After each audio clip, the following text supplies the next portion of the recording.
20 years ago, my family and I pooled our savings and bought a piece of land on the outskirts of the city. Little by little, we built a house with 6 apartments, where my parents and each of us, the 5 children, now married, settled. For some reason, we played Ouija Board in this house, and from that day on, everything changed. We started to do badly financially, our finances deteriorated for no apparent reason, and the health of all the inhabitants began to suffer without explanation.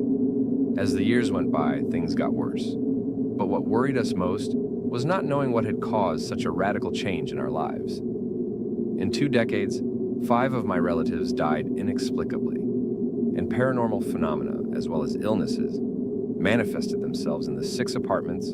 3 of the 6 families who lived in the house began to lose sleep. Misfortunes seemed to concentrate more on them, and strange situations happened to them more frequently than to the rest.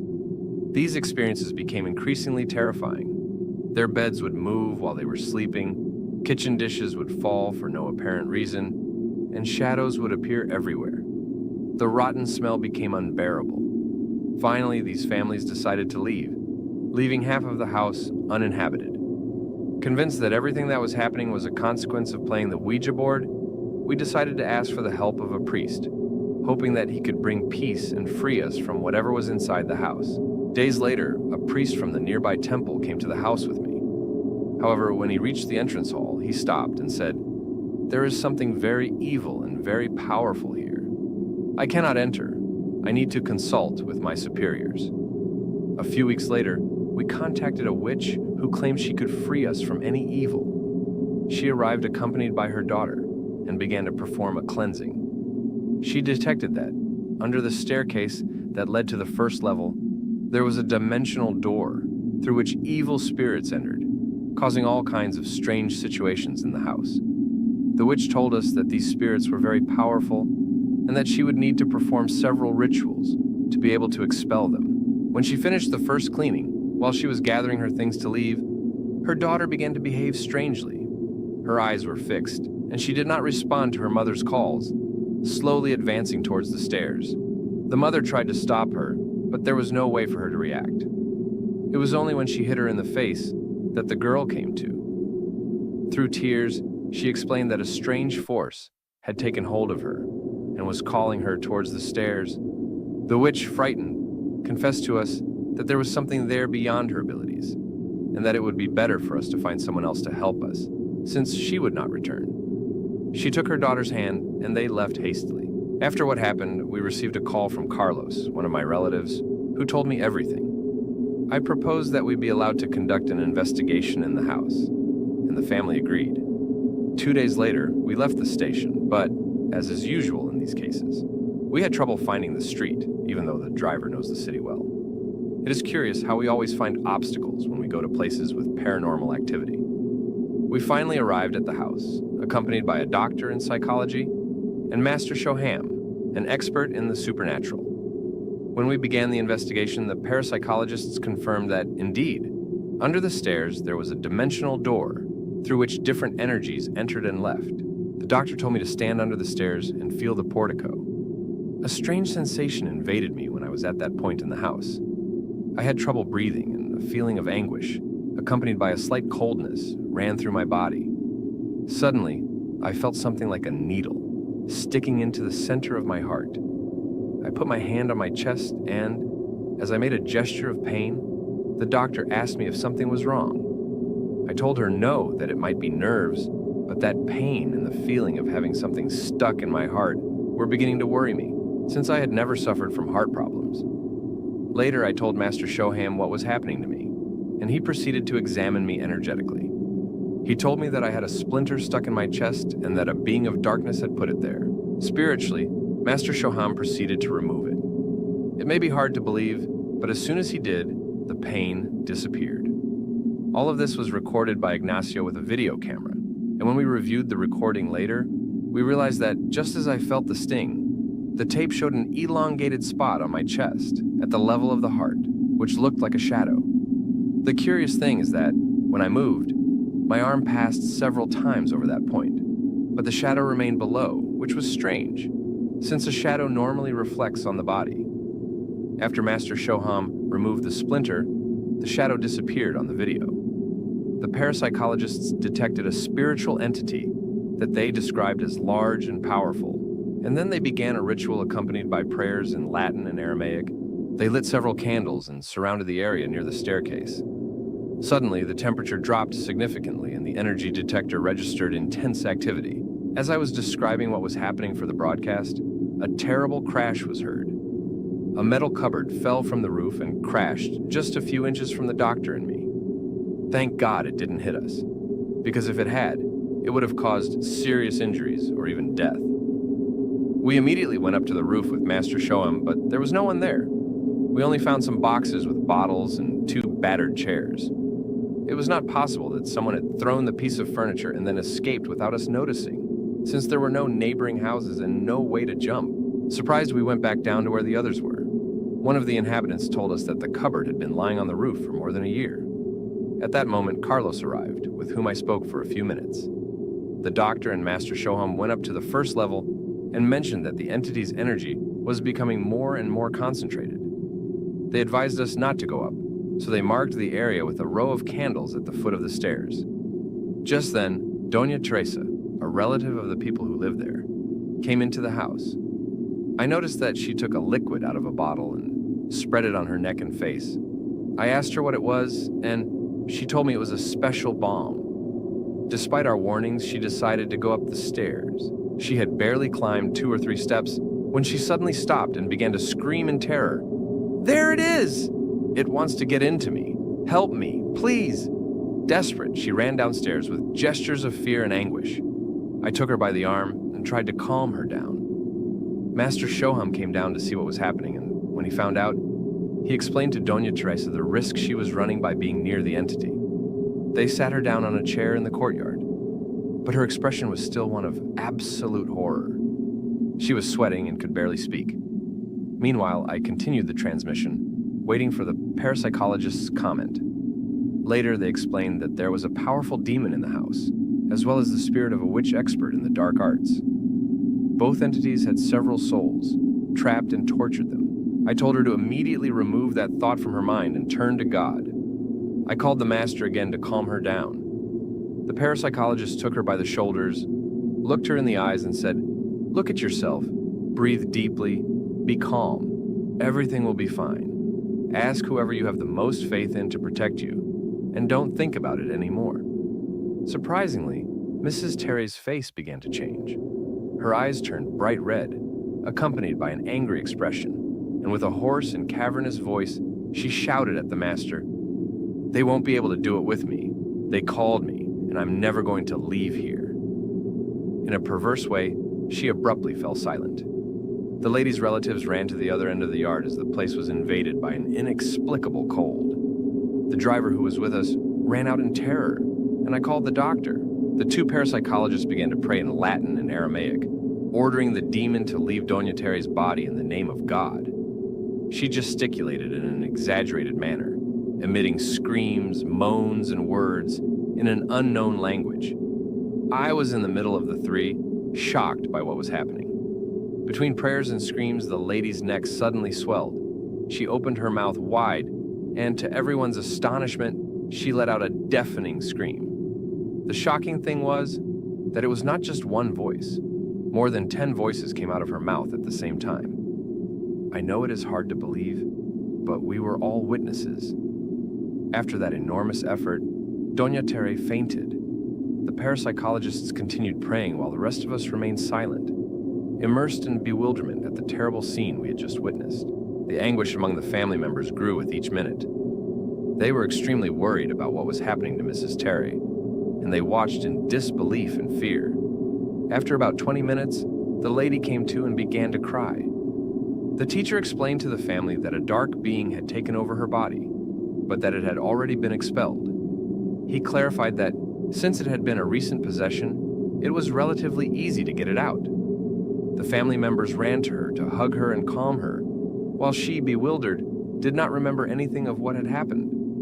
The parapsychologists warned all those present not to cross the restricted area, since the process had not yet finished. Later, they reported that the souls tormented by these dark beings had found the light and were on their corresponding plane. The spirit of the witch and the beings of darkness had been confined to their proper place, and the door that had been opened 20 years ago was finally closed.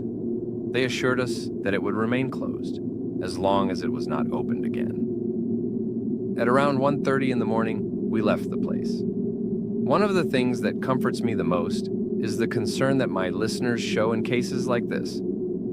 Fortunately, they always behave like a big family. While I was returning to the station, I contacted my producer, Georgina Aviles, who informed me that she had received numerous emails and calls from people worried about Doña Tere.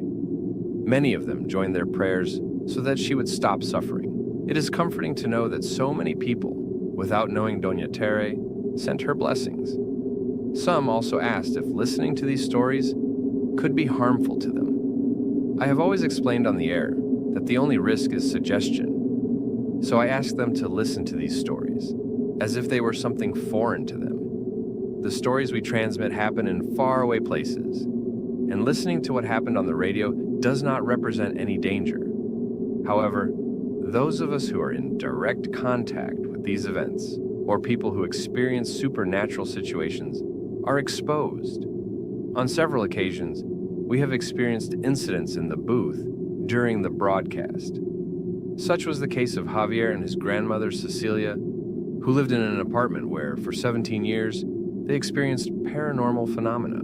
On several occasions, the furniture in the house fell for no apparent reason. Sometimes a woman dressed in white would look out of the window of my grandmother's room, something that made no sense since we lived on the second floor. Over time, the situation became so serious that it was impossible to sleep.